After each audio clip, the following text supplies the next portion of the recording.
प्रणाम आप सबको। आज हम भागवत गीता के 6ठे अध्याय के अध्ययन करेंगे, जिसमें भगवान श्री कृष्ण ध्यान योग के बारे में बताते हैं।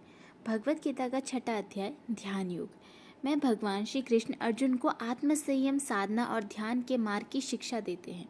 इस अध्याय में वे यह बताते हैं कि एक सच्चा योगी कौन होता है और ध्यान कैसे किया जाता है और इसका फल क्या होता है। इस अध्याय में भगवान श्री कृष्ण कहते हैं कि सच्चा योगी वही है जो कर्म का फल नहीं चाहता। श्री कृष्ण कहते हैं कि जो बिना किसी स्वार्थ के अपने कर्तव्य करता है और फल की अपेक्षा नहीं करता, वही सच्चा सन्यासी और योगी होता है। इसे भगवान श्री कृष्ण ने श्लोक 1 से 2 के बीच में कहा है। दूसरा, योग की साधना धीरे धीरे करनी चाहिए। मन को धीरे धीरे अभ्यास में संयमित किया जाता है। यह एक कार्मिक क्रिया है। ये बात श्लोक 25 में कही गई है। तीसरा, ध्यान योग का अभ्यास कैसे करें। एकांत स्थान पर बैठकर सीधा शरीर रखकर एक बिंदु पर ध्यान केंद्रित करना चाहिए, विशेष रूप से ईश्वर पर। ये बात श्लोक 10 से 14 के बीच में कही गई है।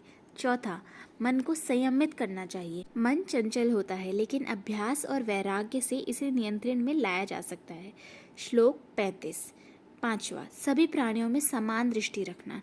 योगी वही है जो सभी से पर्याप्त को देखता है और सबके प्रति करुणा रखता है। श्लोक 29। छठा, भक्ति सबसे श्रेष्ठ मार्ग है। श्री कृष्ण कहते हैं कि योगियों में भी वह श्रेष्ठ है जो पूरी श्रद्धा से भगवान में लीन होता है। श्लोक 47। इस अध्याय से हमें सीख मिलती है कि ध्यान और अंतर्यात्मा जीवन का आवश्यक अंग है। दूसरा, सच्चा योग केवल आसन नहीं बल्कि मन, इंद्रियों और भावनाओं का नियंत्रण है। तीसरा, स्वार्थहीन सेवा और समभाव से जीवन जीना योग का सार है। चौथा, हर मनुष्य में ईश्वर का दर्शन करने की दृष्टि विकसित करनी चाहिए। पांचवा एवं अंतिम, धैर्य और निरंतर अभ्यास से ही ध्यान और आत्मा शांति संभव है।